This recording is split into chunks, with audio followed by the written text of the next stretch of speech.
So I just stumbled across the social media marketing agency god. His name is Iman Gadzhi, and he has over 800,000 people following him on YouTube, so he must know his shit. I've worked in marketing and growth for 4 8-figure and 9-figure businesses. At 2 of them, I was the head of growth, and so I know a thing or two about how to grow a business and how to market. So I'm gonna watch this guy and let you know if this guy is full of shit or if what he's saying is actually the path you should take in order to have success with a social media marketing agency. Let's hop in. Now let's talk about how we actually start an agency. Play a game with me and actually follow along with this, please. It's important. I want you to close your eyes. Now, I want you to pluck a name for your agency out of thin air. Well, there you go. You have an agency.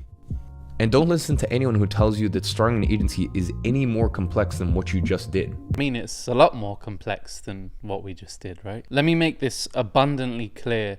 The name, unless you are going to become a global brand, is close to meaningless. And the name doesn't need to come before the action, right? You need to take action and start to see results before you worry about LLCs and LTDs, taxes, and all of these things. Like, the finer details can wait. What you want to see is, can my business idea be validated in the real world? And if not, then some cool name isn't going to help you. And if you really know your shit, it won't matter if you're called the Devil's Dirty Duo or Small Prick Pros. You're gonna get work, and you're gonna get a lot of it. Ladies and gentlemen, here's your first self-limiting belief. And that's that you're too young or you're too inexperienced to be running an agency. And here's the extremely funny thing.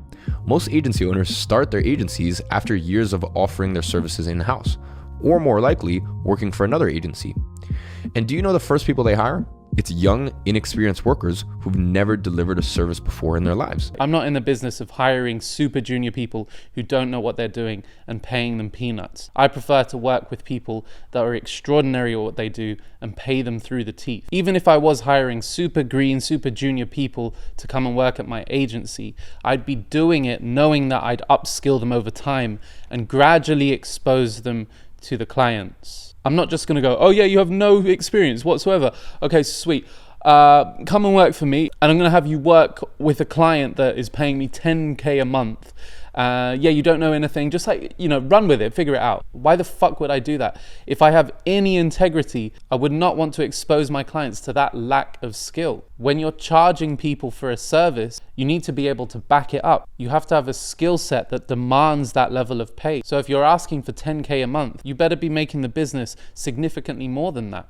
So it doesn't take long to get good at something. And later in this video, I'll show you how inexperience can actually work to your advantage in the agency business. Okay, so it doesn't take long to get good at something. Well, that really depends, right? Like, it doesn't take long to get good enough at riding a bike that you can ride it without falling off. But it probably takes significantly longer to become an Olympic level cyclist, right? So it just depends what pool you're playing in. In this instance, I'd say he's probably right though. If you're delivering the service to small businesses that don't have a clue, then all you need to do is get good enough that you're better than them and good enough that you're increasing their revenue beyond what they pay you. And if you find the right vehicle, which probably is no longer Facebook because of iOS issues, it might be TikTok ads or SEO or LinkedIn or something like that. If you find the vehicle where you have an edge, where the competition is low, and where you don't need to massively upskill in order to provide value to the clients, then I think this makes sense. Cool, you have an agency now. But what does it do? Now, of course, most SMMAs offer, social media marketing services because it's not rocket science to deliver and it can offer astronomical results to your clients. And whilst I recommend this to 99% of people starting out, it is important to note that really you can offer any service you want as an agency. So if you have a service that you already know how to fulfill or you really enjoy doing, by all means stick with this. So now you've decided what service you're going to offer, it's time to pick your niche. Now, this is a really simple proposition because your niche is really just the industry or area that you decide to work in. For instance, my agency works with education or e-commerce businesses, and my friend's agency works with skincare companies that sell via an e-commerce website. For examples are agency owners who run ads for real estate agents, gardeners, insurance companies, dentists, barbers, hell, even landscaping businesses. Really the sky's the limit. Picking yours really is just a matter of looking what your past background experience is, as well as looking at what things interest you. Now, of course, you might respond and say that the best niche is the one where there's the most money. True, that also means there's more competition. So, it's a toss-up, and it's something that you need to play around with. So I think one thing that's lacking here is, how do you pick the particular niche that you're going to go into? What about your particular attributes or characteristics mean that you're best positioned to go after SEO or Facebook ads or organic TikTok or LinkedIn content or blog content or whatever it is? Like, what innate strengths does a person have to possess in order to be good at any one of these things? Because they're all different. The same as if you were playing a sport, not all basketball players will be good at tennis or good at swimming or good at fishing or good at running. And so you have to create a Venn diagram of what you're good at and what services are out there, and you need to find where the overlap is. And that's where you niche down. Another thing to consider is that a rising tide floats all boats. So sure, you can get into any industry, and I like his point here about choosing something that's lower competition and something that you're interested in, regardless of whether it's the most lucrative, because you're most likely to stick it out. But we should also find an industry that is rapidly growing, right? So instead of going into the magazine business, we should look at something that's rapidly expanding, because ultimately what this means is we can be far less skilled and we'll still find success. When I was young, I used to go fishing, and sometimes I'd go out and I'd be fishing for hours and hours and hours, and maybe I wouldn't catch anything, or I'd catch one or two. And I'd go with my uncle, and he was much more skilled than I was. And so when the times were tough, he would catch more fish than I would. But when the times were good, when the fish were there in abundance, both of us would catch just as many fish as each other, because everywhere we threw our rods, a fish would bite. And so it leveled the playing field. And so what you want is to try and get into an industry where you can level the playing field, where wherever you throw your rod, you are catching fish. So some examples are AI, Web 3.0, and TikTok content. And if you can make it more niche, something that not everyone knows about, like the three I named, then you'll do even better because you'll have less competition. Now it's time to find a client. So it's time to find a client before we've learned the skill. Weird. It's time to use Instagram. And it's actually a great way to find niche brands. Once you actually give a suggestion to Instagram, it can spit back some suggestions that are similar. And I'll show you what that process looks like. Now to start, identify your archetypal client. And for the avoidance of any doubt, that means the client that you could realistically work with. So if you're working in the wearable sports tech niche, probably don't try this with Fitbit. Now in this example, I'm going for Will's Vegan Store, a brand that has a strong following and is qualified as a client, but still one that would be reasonable to work with a boutique agency. It's qualified as a client, but still reasonable to work with a boutique agency. Why? What's your process here? You're speaking to people that don't understand how to get from 0 to 1, and so you need to break down the process. Why is this a good brand to work with if you're just starting out? What are the things I should be looking for as a beginner to hone in on the types of businesses that will likely lead to success for me and for the business? First, you find them and you follow them. Next, you'll be offered a list of similar brands. Click see all and take note of every profile that comes up. Now, Instagram suggests these because they have similar followers and audiences, meaning it's pointing you in the direction of similar brands that, as I said, you can reach out to and work with. What's the message? You're giving me the step-by-step. I want to know the message. Also, when you say on Upwork that I should go through and look for businesses that have a website, what businesses in particular? When they write their Upwork requests, what requests are promising and what ones should I just leave? Now let's go back to one example from earlier, which was funeral parlors. Now, every single one of these results, including the adverts, is a potential client for your agency. In fact, the ones that are already running Google adverts are great because they're showing intent to market themselves digitally. So let's get in touch with one of them. Now the first step is to find their email or a way to get in contact with them. I'm going to show you a very nifty way to find their email. Now first, I want you to download an extension to your browser. It's called snov.io and allows you to search through a website for matching email addresses. Next, go to one of these websites and use this tool. And now what it will do is it will list all the emails associated with the account.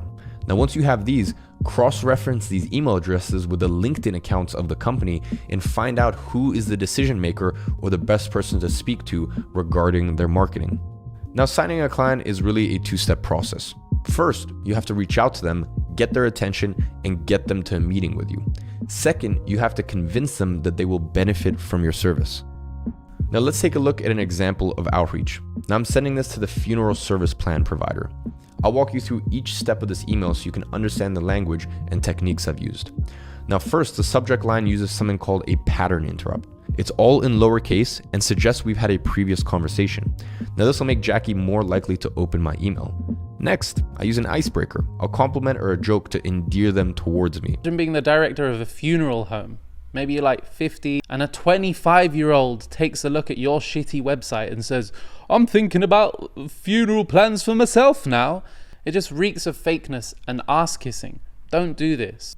If who you are doesn't align closely with what the brand is doing, if you don't have some story to tell, some real fascination or interest with the product or service you're looking to do business with, then just leave it, because you're never going to be able to do successful cold outreach whilst being honest, because who you are and what you value doesn't align with the businesses and what they value. And then you go on to say that you stumbled on Golden Charter today. Why are you stumbling on Golden Charter today, a funeral home, when you're fucking 25? Some additional advice here: get straight into the meat and potato. I like one line that's funny or shows that you're in some way connected or that you have interest in what the business does, but then say how you can solve a problem for them. Only after that would I mention that you run a digital marketing service. Imagine someone calls you up and they say, hi there, I just run a digital marketing service, and you already want to hang up. You don't care what the next line is. The only intention of each line in an email is to get you to read the next line and then to read the next line. If an email can't do that, it's not going to work. I also think Facebook's targeting is too vague. It doesn't really mean anything, and so it doesn't sound like you're an expert. And then you're using lead magnet, which they might not even understand what it means. And so I don't think that makes you look like an expert. I think it just causes confusion, and confusion leads to friction, and friction leads to them bouncing. But it's not the worst email in the world, and I do like the subject line. Now this is an example of a classic sales process. It starts with rapport, and that's where you make the client feel comfortable. You joke about the weather. We're still talking about how to get a client, and we don't know how to actually do Facebook ads. What is going on? What are you going to say when they ask you, so tell me about this Facebook ads stuff. How's it work? How long have you been doing it for? What are you going to say? Now here's another self-limiting belief. Why would a business work with someone with no expertise or experience? Now remember what I told you earlier? The businesses hate hiring people. Let's say they want to hire a Facebook ads manager to work in-house. They'd have to spend a fortune on recruitment. First of all, most people don't realize that recruitment agencies are charging, they're gonna have to pay anywhere from $5,000, $10,000, $15,000, $20,000 just to even find the person. They're not gonna have to pay £20,000 or dollars to hire a junior social media manager. They just won't, okay? You can get a junior marketer for about 18 to 20K in the UK. It won't cost you the same amount to pay a recruiter in order to get that junior marketer. And so most of the businesses you're going to be speaking to that haven't hired a junior marketer is because they don't know or respect marketing. Therefore, they're the wrong businesses to be talking to. You're not going to convince them that they should do business with you. This comes back to what I said before about fishing where there are fish in abundance. This is not a way to fish where there are fish in abundance. Or maybe there are fish in abundance, but they all have very full bellies, and the bait that you have in the water is not what these fish eat. It's time for the heavy lifting. Now I'm about to show you exactly how I deliver the services for the client we've just pitched to. All right, the fucking meat and potatoes, finally. But before I do, I want to make something abundantly clear to you. As an agency owner, your job is to make sure that the work is delivered to the businesses to high standard, on time, and on budget. Now that doesn't mean that you need to be the one to do it. Trust me, there is no rule book on earth that says you are the one that has to deliver the services. And that is why it makes sense to use contractors. So let's say the contractor is doing the work and then the business comes to you and they say, it's kind of not working how we wanted it to. I thought we would get to X amount of revenue or whatever else. Can you sort it out? What are you going to do? How are you going to problem solve when you don't understand how to execute? Are you going to just run away from the business, take the money you already have, and then go on to the next business? This is really the simplicity of it, is you get 3 or 4 clients like that, right, at $2,000 a month. Let's say hypothetically you're making $6,000 to $8,000 a month. That contractor delivered those services for those 3 or 4 clients, and as I said, you pay them $500 a month per client. And you might think, no, but that makes no sense, or like, why would a client do that? Why do clients pay the agencies with the New York swanky offices $15,000 a month retainer when they have interns working for them.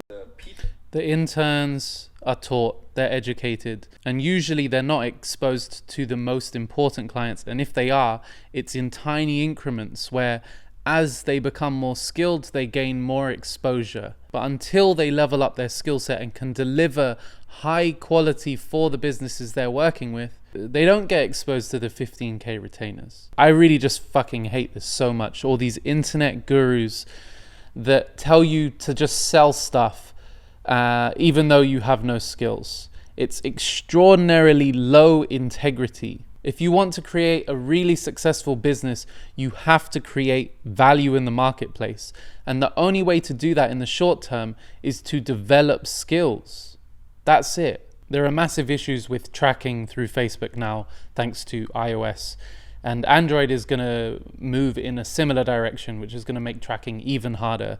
And so ads have become rapidly more expensive on Facebook. How are you going to navigate that when some of the most talented people working at the most incredible startups are struggling with it? How are you going to do that when you have zero skill? From their website and packaged it as a simple guide for anyone looking to learn about funeral plans. And although the process to actually run lead generation campaigns on Facebook is astonishingly simple, they've made it very, very easy with the native lead ads, which basically means to collect, to run the ad and collect all the information, a person doesn't even need to leave Facebook, okay? But once again, let's say I just want to hire someone to do this for me and pocket the difference. Here's how I go about that. One of the easiest places to find Facebook advertisers is, well, unsurprisingly, Facebook, or specifically Facebook groups. So search for a couple of digital marketing expert groups and post identical messages in each one, offering a gig and explaining your client. Wait.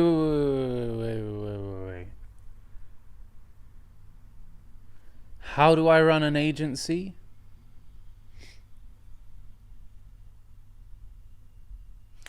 How do I run Facebook ads? How do I do SEO? Oh man. I call bullshit. Now this guy clearly knows how to run his own account. But I don't think this is good advice. So don't listen to him. If you want me to do a breakdown of how I would do it if I was starting out, let me know in the comments below and I'll happily do that. I am running an agency, but I'm not doing it in this particular way. I spent many, many years in startups developing my skills, but I think there is a quicker path to making 5 to 10K per month. But you need the details, I think, or you'll just be damaging your reputation and negatively impacting businesses as you go around promising things that you can't deliver on. If you like this, subscribe for more. I'll chat to you soon.